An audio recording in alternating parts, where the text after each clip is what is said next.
Halo semuanya, gimana nih tanggapan kalian mengenai fakta tadi? Kalian pasti terkejut dengan apa yang kalian lihat, di mana kemampuan anak-anak sekarang masih banyak yang belum bisa perkalian. Saya sendiri pun merasakan di lingkungan sekitar.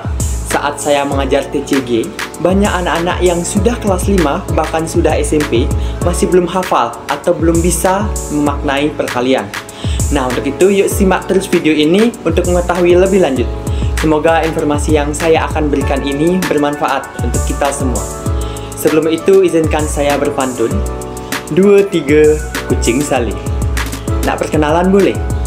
Perkenalkan, nama saya Dwi Aprilananta Darmawan dengan NIM 23130111082 dari kelas 2C Pendidikan Matematika. Seperti yang kita ketahui bersama, kurikulum merupakan suatu substansi atau fondasi bagi pendidikan, yang dimana kurikulum berganti seiring dengan perkembangan zaman.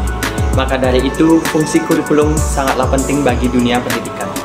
Pada saat ini, kebanyakan dari kita sudah mengetahui bahwa kurikulum yang digunakan saat ini adalah kurikulum merdeka. Di mana saya sependapat dengan salah satu konten kreator yang ada di TikTok. Beliau mengatakan bahwa banyak orang berpendapat kurikulum merdeka hanya mengganti istilah saja. KI menjadi CP, KD menjadi TP, silabus menjadi ATP, pendidikan karakter menjadi project profil. Dan mereka bilang, ngapain ganti kurikulum?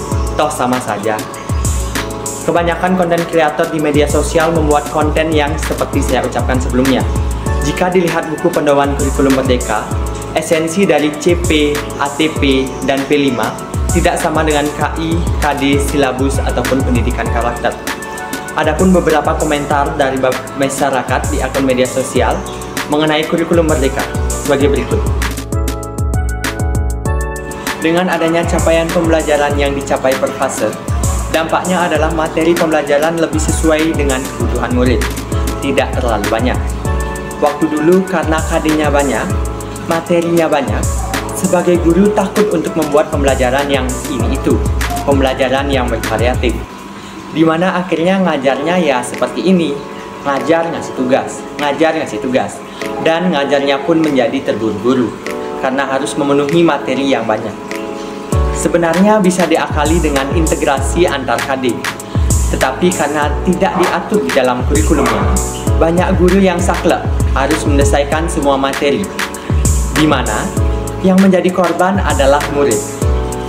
Dampak guru ngebut-ngebutan mengajar materi yang harus diselesaikan, murid yang ketinggalan tambah ketinggalan.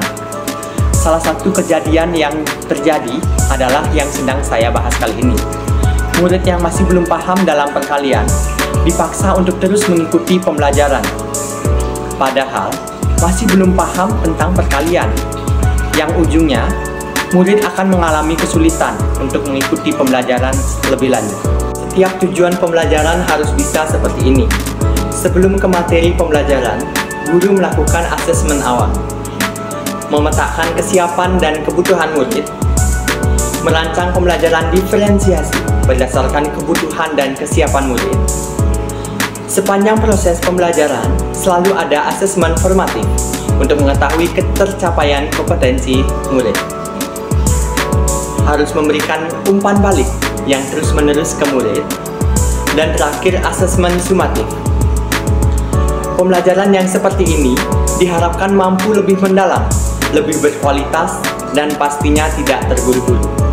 Karena mengubah hal kecil, tetapi dampaknya besar untuk murid. Untuk membantu siswa yang masih kesulitan dengan perkalian, penting untuk mengidentifikasi penyebab masalah dari mereka dan mengembangkan strategi untuk mengatasi masalah tersebut. Ini dapat melibatkan evaluasi kemampuan siswa, menggunakan bantuan visual seperti tabel perkalian, grafik, atau diagram, dan menggunakan permainan dan aktivitas praktis untuk membantu siswa memahami konsep yang lebih menarik dan interaktif. Selain itu, penting untuk memberikan umpan balik dan dukungan kepada siswa yang kesulitan dalam perkalian. Dengan mengambil pendekatan yang komprehensif dan fleksibel, dapat membantu siswa yang kesulitan dengan perkalian memahami konsep dengan lebih baik dan meningkatkan kemampuan dalam perkalian. Sekian saja pemaparan dari saya ucapkan terima kasih.